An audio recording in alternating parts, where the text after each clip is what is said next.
Good morning बच्चों। आज इस वीडियो में क्लास 12 का कॉपी इवेलुएशन का जो नया सीबीएसई का सर्कुलर आया है उसके बारे में हम बात करने जा रहे हैं। बेटे इस बार जो सीबीएसई का सर्कुलर आया है जिसमें क्लास 12 की कॉपियां जो हैं ऑन स्क्रीन मार्किंग होंगी। अब ऑन स्क्रीन मार्किंग क्या होता है? तो बेटे पहले जो आप कॉपी लिखते थे एज इट इज़ आपकी कॉपियाँ उठ के हमारे पास आती थी, यानी पहले फिजिकली कॉपी चेक होता था। इस बार जो है सीबीएसई ने नया सर्कुलर लाया है और इसमें बड़ा बदलाव लाया है कि ऑन स्क्रीन मार्किंग होगी।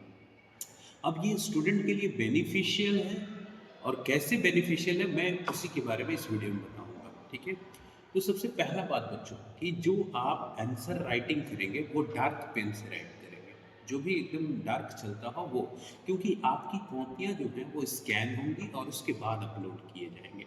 तो आप डार्क पेन से लिखेंगे, ये ध्यान में रखना चाहिए। अब देखो कॉपियाँ स्कैन होंगी उसके बाद अपलोड होंगी, कंप्यूटर में सिस्टम में अपलोड हो गए। अब एज इट इज़ वो जो भी कॉपियाँ आपकी अपलोड हुई हैं वो हमारे सिस्टम में दिखाए जाएंगे और वहाँ पे हम चेक करेंगे। अब चेक करेंगे, अब उसमें फ़ायदा क्या होगा स्टूडेंट को कि जैसे स्टेप मार्किंग हम करते थे, हो सकता है कभी किसी टीचर से कोई स्टेप पे मार्क्स छूट गया, बट यहाँ जब ऑनलाइन में हम चेक करेंगे, डिजिटल में चेक करेंगे, तो वहाँ ऑलरेडी जो है वो बॉक्सेस बने रहेंगे कि इस स्टेप पे आपको 1 मार्क्स देने हैं, यहाँ पे हाफ मार्क्स देने हैं। तो वो किसी से छूट नहीं सकता। दूसरा बेनिफिट ये होगा कि टोटलिंग जो है वो कंप्यूटर करेगा। पहले हम लोग खुद मैनुअली करते थे, तो मे बी कहीं कहीं जो है वो एरर्स आ जाते थे टोटलिंग में, बट दिस टाइम कंप्यूटर करेगा टोटलिंग जिसमें कि नो एरर, एकदम ज़ीरो एरर रहेंगे।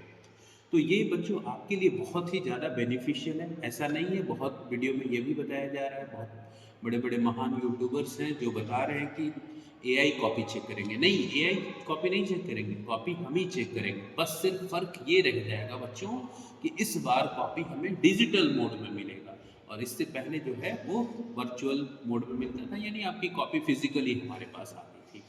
और एक दो पॉइंट है आपके लिए कि पहला पॉइंट तो ये था बेटा कि आप डार्क पेन से लिखेंगे। दूसरा पॉइंट ये है कि जो भी आप आंसर लिखेंगे, क्वेश्चन नंबर 1 का आंसर लिखें, अब दूसरा आंसर लिखने के बीच में आप एक लाइन या 2 लाइन का स्पेस देंगे, स्पेस जरूर देंगे, नहीं तो वो लगेगा कि जब स्कैन करने में हो सकता है कि एक ही में मैच हो जाए। तीसरी बात ये है कि आप क्वेश्चन नंबर बेटा एकदम डार्क से लिखेंगे कि एकदम करेक्टली विजिबल हो, स्कैन हो। तो चौथी बात बेटा कि ये अगर आप जैसे मान लो कि कोई आंसर लिखे, वो आधा पेज इधर हुआ और दूसरा आधा पेज उसमें चला गया, दूसरे पेज पे चला गया, तो उसको आप क्लियरली मेंशन कर देना नीचे, प्लीज टर्न ओवर, या फिर ब्रैकेट में लिख देना ना next part of answer on the next page. Okay, तो ये बेटे क्लास 12 के बच्चों के लिए ऑन स्क्रीन मार्किंग बहुत ही बेनिफिशियल है, बहुत फ़ायदेमंद है। इससे आपका कोई लॉस नहीं होने जा रहा है, सिर्फ फ़र्क यही है कि डिजिटल मोड में कॉपी चेक होगा। Okay, thank you.